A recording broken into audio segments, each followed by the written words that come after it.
All right, so today we have a specific message. If you're a business owner and care and value and understand the importance of culture, right? Buddy and Nikki Cummings, 2 decades of entrepreneurial fighting for our lives, it feels like, right? Hopefully some of you can understand when uncertainty hits, there's also tremendous opportunity in that time. Right. So today we're going to talk about accountability in your culture, right? I mean, it's critically important.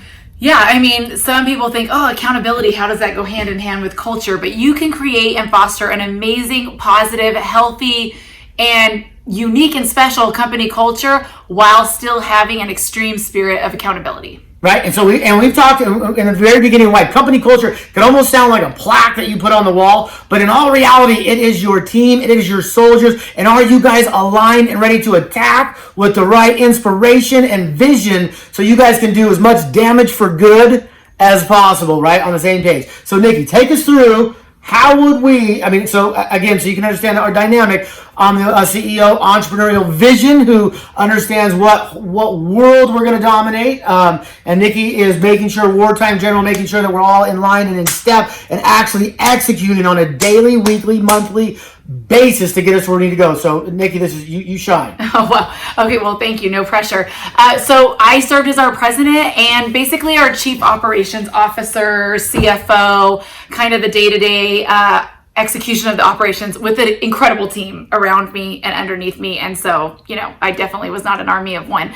But as we grew the company from 0 to 500 men and women working across the nation in the service industry, transient positions where they were moving and we were mobilizing men and women all over the place, learning to track our organizational health on a regular and consistent basis became essential. As the company got bigger, we were scaling, we were on the path, and they're still on the path to get to over 1,000 people in the field. So there were a few meetings that we deemed essential to our health that evolved over time organically and through some, research and studying. And so do you want to touch on what those meetings look like? Well, I'll just say a little bit why we're talking about culture, but now we're talking about meetings. The reason why, the direct correlation of meetings is because it does allow everybody to understand A, what's important, B, who's accountable in that, and by when, right? So if you can think that you're doing accountability, but if you don't actually call on them, whoever's supposed to be accountable, your culture is mush. Right? So that's why we're going to say we're trying to put some parameters in place that by doing these meetings and holding people accountable in the right fashion will create accountability, and it will create culture where people know that they have to produce to exist and thrive in your organization, right? Absolutely. And our company, even at over 500 people, well over 500 with the team at the office and the headquarters, everyone had to produce, right? Yes. We still were never too big to where people could just get by. And that's because we had a spirit of accountability. Everyone knew their metrics, what their deliverables are. Some people call them KPIs, some people call them vital factors, but we knew what our deliverables were. We looked at them on a daily basis. So we started with these meetings, like I said, of different levels of accountability. So number one was, and we talked about it before, our 909, we called it. We met at 909 5 days a week with our executive team. And we went over what we were grateful for, what we were focused on for the day, and what we were stuck on. But we also reviewed the high-level vital factors from the day before and the day of, what those metrics were, met, not met, and any critical paths that we were dealing with at that moment, any issues that were vital towards the company success, but we'd been struggling with. So we started to put a microscope on that. Second was a weekly meeting with our managers. And to me, this was the most essential meeting, was taking it from the executive level and the division manager level and taking it down to the supervisor and regional, you'll have different names for your people, but regional manager level, where we from multiple divisions came together in a room and went through every single person's revenue, men and women in the field, so headcount, revenue, and profit. Yep. Right? Yeah. And it was met, not met. Okay, so, and that was spawned out of the reality, because we would sometimes sit in our office and just bang our heads against the wall, as it felt like every day, and trying to figure out how are we going to make payroll, how are we going to inspire others, how are we going to get that entrepreneurial spirit flowing. And we realized, like, why is the door shut right now, right? Why are we not allowing the rest of the organization to help with that reality. And so what we did is we took our monthly goal of needs or whatever it was for us, and we said, okay, now let's spread that out. Whoever affects the budget actually directly, and say, no, this isn't, you're not just doing a task anymore. You're now you're responsible for the outcome. And may that be financial, may that be money out, Man money hours. in, Yeah, right. right. May that be customer feedback. But all of a sudden, they weren't responsible just for it. They were responsible for understanding how it affected. And when you added everybody's goals together, it was our annual budget, right? So all of a sudden, everybody was an entrepreneur again. Everybody had to think outside of the box. Everyone had to get creative. Everybody had to work together to hit their goal that they were then accountable to. So it just dispersed from this top down, I have to make the decision, or one manager made everybody else's decision, and it just, all of a sudden, everybody came alive. Right. And I think initially, I remember people were nervous. They were scared. They were like, I know I'm going to be in red, or I know it's a not met, and how is everybody going to look at me?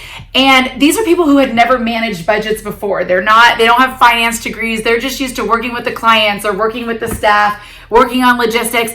But it empowered them, and it actually gave them freedom and ownership. And so it ended up going from this scary thing to this incredibly positive, empowering meeting. And what it fostered was a spirit of ownership and responsibility. It distributed the responsibility, like you said.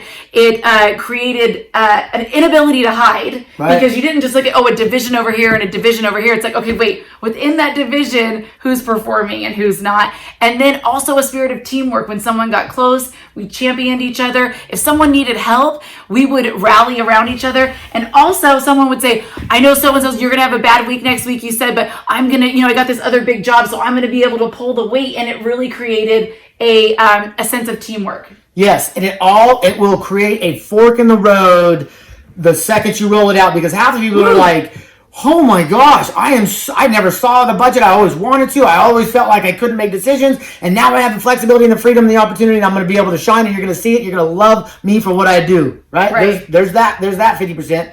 The other 50% was like, oh, hell no. I don't want to be under a microscope. That's not me. That's not what I signed up for. I would like to just do the task, and you tell me what to do, and somebody else be accountable to the outcome. Right. And it's just like someone else's problem. Oh, shoot. Yeah. Half the team probably is not going to be the right culture and the environmental fit, no matter how much we hold them through the finish line, right? Right. So the little triggers, right, that just get everybody thinking. So there's 2 more meetings, and I feel like we should have done it in the opposite order. But we started with daily, we went on to our weekly meeting, and then of course you have your monthly meeting, which is your financial review. We had lots of other meetings, but these are the essential meetings that we're covering for accountability. We had our monthly financial review, and years ago, it was us and our CFO, right, having this meeting. And then we realized we need to bring in our executives. We need to bring in our managers. And that's how, the weekly meeting was born too. So it was a monthly financial review, but like we always talked about, you get that information 2 weeks after the month is over and you're halfway into the new month. Yeah, and I will be probably stoned with rocks. I will be stoned with rocks by the financial world, but that was my least important meeting of our environment, was the monthly. Because again, it was 2 weeks later, depending upon what day it fell on, it was 3 weeks, maybe 2 months later of data. And we would sit around, didn't know how we did. We'd get either super excited or super disappointed. And it was like, okay, so much has happened since then. What do I even do? Right, is why we rolled it back into the day, the weekly, and back into the week. So on a monthly, then you know what I mean. So it's a very, very clear scoreboard of understanding of what happened in the past. Yes, be obedient, as painful as it is, to understand what you're doing there in that step. Right. So be obedient, like Buddy said, with those meetings, and then on a quarterly basis.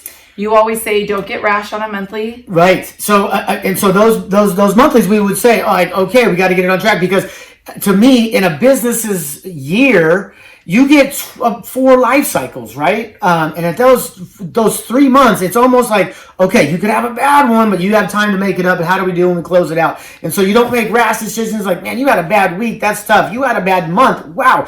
Okay, you need to save it in the quarter, right? It just gives you traction. But you start coaching. Oh, every day, every week, every month. But you could say, wow, we got to kind of close it out. And that was a tough one. Or that was a great one. Let's celebrate huge. You don't have to wait for a year to get there. Right. And then last, but definitely not least, it really starts with this, is your annual strategic planning meeting, which we typically held in October. as we kind of knew how the year was, we mostly knew how the year was going to flesh out. Yeah. And what we were trending to do in the last few months of the year. And so we knew where we were going to fall. And that's where we got to get really excited and dream and vision cast about the upcoming year. Yeah. And each manager of each division, each executive role came and presented, and they crafted and developed their own goals and presented what and why they thought they could do what they were proposing they wanted to do. And we might massage or coach, ask questions, but at the end of the day, when we walked out of that meeting, there was clear ownership all the way around. No people, it wasn't a team of 8 buying into Buddy Cummings' vision, or Buddy's and then Nikki saying this is where we're gonna go. They developed and bought into that vision because they had a hand in creating it.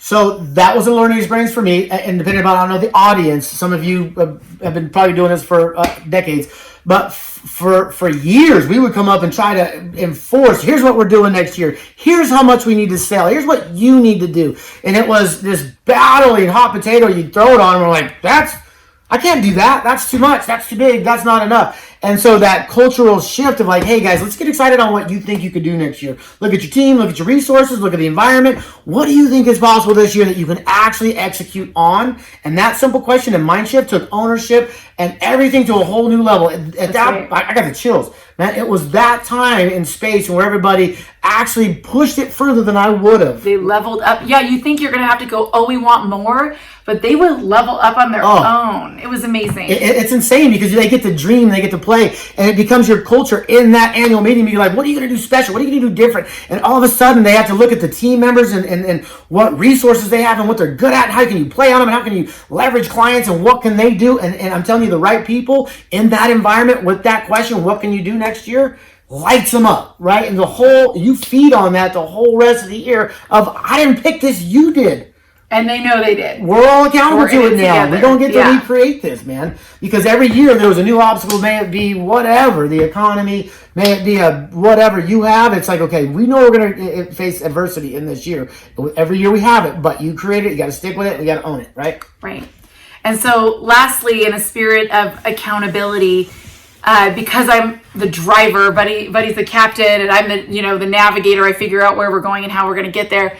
And because I'm a little bit of an overachiever, workaholic, whatever you want to call it, type A, sometimes I would be guilty of getting so focused on the numbers and on the outcome that I wouldn't necessarily, I did, but I know I could have done better, and taking the time to celebrate the milestones. So if you have a team or a division or a person who's in a party of one in their division, and they're working so hard, and they are leveling up, and they're hitting numbers that they've never hit before, but they still fall short, I still say celebrate those victories as victories, because if you lose sight and you go, well, we didn't hit the number, and you're not going to browbeat them or anything like that, but even in not acknowledging the win, the success, it feels like a defeat. And so I feel that I've grown a lot in that area, and I will continue to grow in that area. It's just celebrating the milestones, celebrating the hard work. We laugh, Ricky Bobby, if you're not first, you're last. And yes, there is a finish line and there's a podium, and we want to be at the top, and we're very focused on that. But never get so focused on the podium that you forget to acknowledge your folks' effort. Yes. I'm just going to little caveat, because that's not your environment isn't like, if you miss it, you still get a hug. Right? I know. So just keep in context. You have a balance. You have a lot of touch points. You got daily, weekly, monthly, quarterly. So you'll know, like, okay, I know on the quarterly basis you're gonna catch that, or on a monthly basis, or next week you're gonna come back. So I'm not gonna beat this guy up. We call it a golf. Sorry, go ahead. You get like one clap, right? So that was kind of like.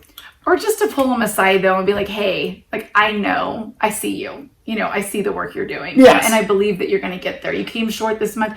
But that little acknowledgement will speak light years into them, into their souls. Yes. Well, and please, let me, if that's even a question, let me say, like, this isn't a culture of, like, let me catch you on a daily, weekly, let's not beat you down. Mm-hmm. This is a, like, hey, man, we're always checking the score. We love the game. We're playing it. We want to win. So we always got to tap into what we're doing. You got to know where you're going. This isn't to hurt people's feelings or to be mean or your opportunity to catch somebody. This is like, okay, we got a bunch of, like, race horses and we're just clicking the time. How are you doing? How's you doing? What are you doing? What are you going to do to get better, right? So just, it's a positive, fun environment. All right. So amazing company culture with awesome levels of accountability. It can be done. All right, let's get it.